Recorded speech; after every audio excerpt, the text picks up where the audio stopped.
And well, he might smile, chatting there to Jenson Button, a man who knows just what it feels like to be on pole in 2009. He's 50% of the way towards achieving the one thing that's eluded him so far in Formula One. He's got the pole position, now he wants to win, and he's widely known as the friendliest, most approachable, one of the most relaxed guys in the paddock. He was your teammate for a couple of years, David. How do you feel seeing that man, Mark Webber, take pole position? I think it's remarkable that it's taken this long for him to get pole. He's always at good speed. I think he did lose a little bit of confidence off the back of his leg-breaking incident in the winter, but it's been coming back, and he's just been lacking that last little bit in the previous races. But these conditions today, he's absolutely delivered, and he knows that gives him the pound-seat for the strategy and taking this victory. So, you know, part of the difficult job's already done. He's just got the Grand Prix now to get through. Well, that's the moment that Mark did the business, taking pole position. And I don't know about you, Eddie, but I was quite surprised to hear such a low-key response. Maybe we're so used to Jenson Button shouting and hollering down his radio that hearing Mark just say, all right, cheers, guys, was a bit of a surprise. Well, I think he's gained a huge amount of confidence over the last couple of races, and this is the culmination of it. You saw the way Martin described it from the very first moment yesterday. He has been dominant here, and he's been very strong. I am surprised, nevertheless, because where he got that lap from, in the conditions that were out there, was a pretty mammoth task, and he had the really good people like, we'll say, Barrichello, particularly in this weather condition. I would have thought that he was going to be much stronger.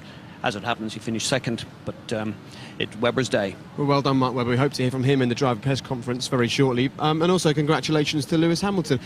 They talked about upgrades for McLaren. They talked about guys working 36 hours to make this car work better. Lewis Hamilton, fifth on the grid. It seems to have paid off. Yeah, great day for McLaren, and Kovalainen's just behind him. So, you know, obviously difficult conditions which they've benefited from, but nonetheless, the car upgrades have worked. They've gained a lot of performance in this car, and if he gets off the grid in that position, I'd be very surprised. But of course, he's got the benefit of Kerr, so I would expect him to pass one or two cars on the run down to the first corner. And Eddie's very relieved. No Kerr's car on the front of the grid. And let's hear from Lewis Hamilton now and get his thoughts on that qualifying performance. Lewis, P5, I imagine after the past few races, you must be pretty happy with that. Absolutely. We can't, we definitely won't take it for granted, and we're going to enjoy it. I think the guys back at the factory, they have worked so hard to bring an improvement to here in Germany, and it has made a big difference. Unfortunately, I think the track got a bit better throughout that run. It was a bit greasy while I was out there, but nevertheless, you know, for me and Heikki to be 5th and 6th, I think that's a great result for us. So.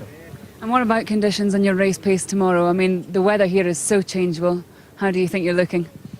I mean, if it was dry, I think we would be in a good position, you know. I mean, we're definitely in the position to shoot for a podium kind of thing, but to beat the bronze and the Red Bulls is still questionable. But I think it's going to rain tomorrow, so hopefully it'll be an eventful race for us. But I would just really like to get the points for the team, and it'll be a great result for us.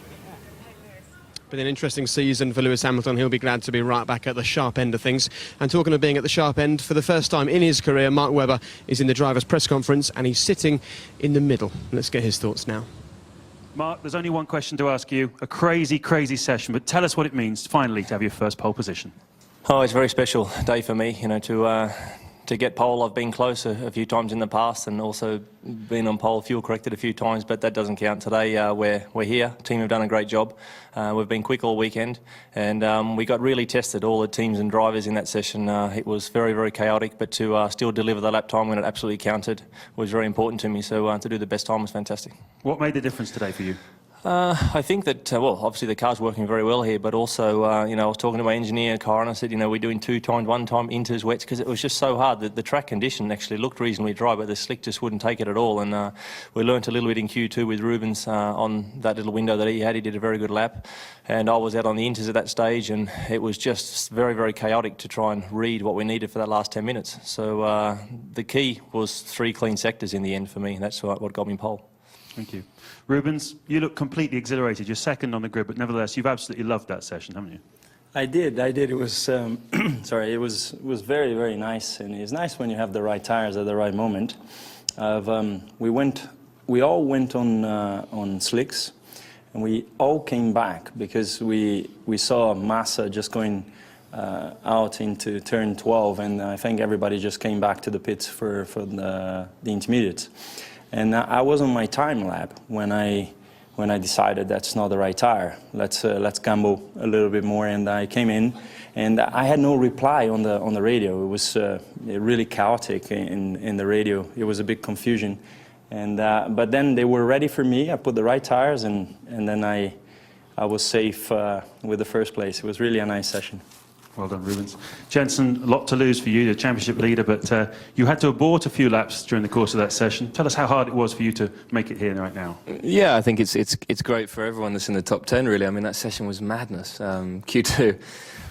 But it was good fun, and you know, we're struggling with tyre warm-up anyway, but when you chuck a bit of water in there as well, it's quite difficult. But it's great to see us, Rubens and myself, up here in the top 3, and obviously Mark's got his first pole position, so congratulations to him. Tomorrow is going to be an interesting one, I think. You know, the weather's looking similar to today, so it's going to be wet, dry, and it's a little bit of luck, but also looking at what other people are doing and trying to make the best out of the situation. So I'm looking forward to tomorrow very much. Thank you. Back to you. Well, he's looking forward to tomorrow, and I'm sure that Mark Webber is as well. For the first time, he sits on pole position. But take a look at that. 2 Brawn GP cars behind him and ready to do the business. Sebastian Vettel, many people thought that he would do it here at home. Well, he couldn't, could he?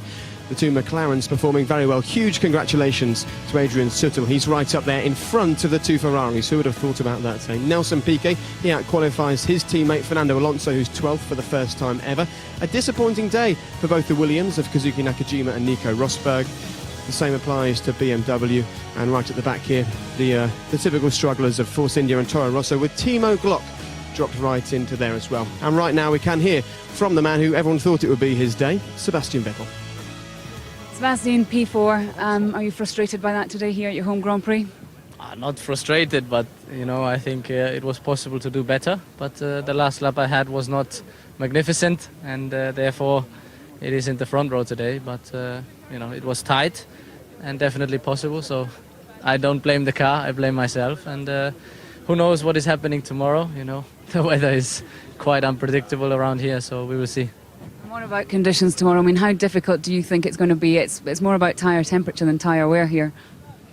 It depends. It depends which tyres you have, and you know, how the circuit is in which situation you are racing. So basically anything is possible: dry, wet, something in between. And you know, so it will be an exciting race tomorrow, quite difficult, and the one who does the right thing at the time in the end will be ahead. So let's see. Well, 3 cars in front of Sebastian Vettel at the start of the German Grand Prix. He's not used to that, is he? And you can see live coverage tomorrow from 12:10 with us here on BBC One. You can also press the red button for a whole host of interactive options. Now, make sure that you stick with BBC One this afternoon. It's the 3rd day of the Scottish Open coming your way from Loch Lomond very shortly. But, of course, today it all belongs to Mark Webber. Can he turn pole position into a win? David Coulthard, what do you think? Well, absolutely. You know that car's good in the wet. He's delivered in the dry, so this is his big chance. OK, well, whether it's cricket, whether it's Formula One, at the moment, there's just no stopping the Aussies, is there? We'll see you tomorrow. Bye-bye.